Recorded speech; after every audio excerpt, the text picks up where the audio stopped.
আসসালামু আলাইকুম, সবাই কেমন আছেন? আশা করি ভালো আছেন। তো আমাদের সাধারণ পেজ থেকে আজকে আমরা একটু ঘুরতে যেতেছি, সেটাই আপনাদের মাঝে শেয়ার করব। যাওয়ার পথে কিন্তু নাস্তা নিয়ে নিলাম, এই তো রিক্সায় উঠে গেলাম, উঠে আমরা একসাথে সবাই যাইতেছি। তো একটু ছবি টবি উঠানোর জন্য মেন উদ্দেশ্য। তো রমনা গেছি আমরা, রমনা পার্কে। তো ওইখানে যাইতে যাইতে এমন অবস্থা যে সন্ধ্যা প্রায় হইয়া যায় অবস্থা।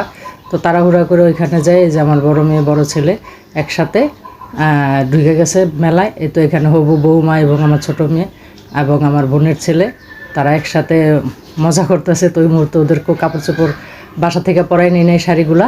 তো শাড়িগুলো আমি নিজে বানাইছি, আর আর্টিস্ট করছে, রং করছে আমার মেয়ে। তো শাড়িগুলো কেমন হয়েছে সবাই একটু কমেন্টে জানাবেন। আমার জান পাখিদের শাড়িগুলো পরানোর পরে মাশাল্লাহ দেখেন, মাশাল্লাহ বলতে কেউ ভুলবেন না। একটু বড় হয়ে গেছে শাড়িগুলা। তো এই তো আমার জান পাখি এবং আমার পরীগুলা একসাথে হাঁটতেছে পার্কে, আর ভিডিও করতেছে ওর দুই মামা। এখানে ছোট ছোট দাঁড় করাইয়া ফুল ছিঁড়তেছে। ফুলের একজন খুব রাগ করতেছে, ওর মা আবার ওই রাগ ভাঙাইতেছে দাঁড়ানোর জন্য। ওর খালামনির হাত ধরে ও সুন্দর হাঁটতেছে। মানে মাশাল্লাহ ওদের শাড়িগুলাতে এত সুন্দর লাগছে যে পার্কের অনেকেই ওদের দিকে তাকায় ছিল। তো আসার সময় একদম সন্দেহ হয়ে গেছে, আমি আবার ওদেরকে ভিডিও করতেছি। তো দৌড়ে ওরা আবার ভিতরে ঢুকে গেল যে আমরা বাদ যাবো কেন, এখানে একটা ফরেনিয়ারকে ভিডিও করে নিলাম একটু। তো এই তো সন্ধ্যা হয় তো চিন্তা করলাম ওইখান থেকে একটু বইমেলায় যাই, যেহেতু কাছে আছে।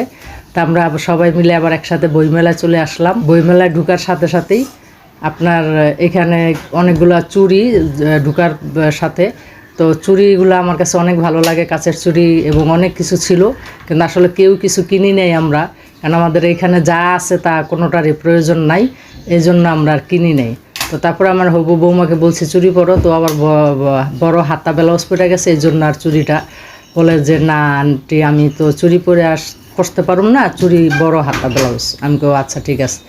তো আমার বোনের ছেলে ঘুরে টুরে দেখতেছে। এই তো আমরা ঢুকে ঝালমুড়ি খাইতেছি সবাই মিলা, কারণ এখানে তার তেমন ওদিকে যেয়ে বসার মতো পরিবেশ নাই। আমরা তো খাবার বাসা থেকে নিয়ে গেছি, তো ওগুলা খাইছি আর ঝালমুড়িটাই খাইছি। আর এই তো সবাই মিলে ছবি টুরি উঠাইতেছি, মানে খুব আনন্দ মজা সবাই একসাথে। এবং এই শাড়িগুলার পছন্দ হয়েছে বিধায় কোন টিভি চ্যানেল ননদ ভাবিকে নিয়ে ওনাদেরকে ইন্টারভিউ নিছে। এখানে চ্যানেলটা কি সেটা আমি বলতে পারতেছি না, মানে ওরও জিজ্ঞেস করে নাই, মানে আনন্দে ওইখান থেকে তাড়াতাড়ি আসা পড়ছে, আর জিজ্ঞেস করে নাই কোন চ্যানেল বা কী আসে বিষয়। তো দোনো ননদ ভাবিকে ইন্টারভিউ নেওয়ার পরে বিদায় দিয়া আমরা এই তো বাসার উদ্দেশ্যে রওনা দিয়ে দিলাম। সবাই ভালো থাকবেন এবং আমার ভিডিওগুলো বেশি বেশি শেয়ার দিবেন, লাইক দিবেন, কমেন্ট দিবেন। আল্লাহ হাফেজ।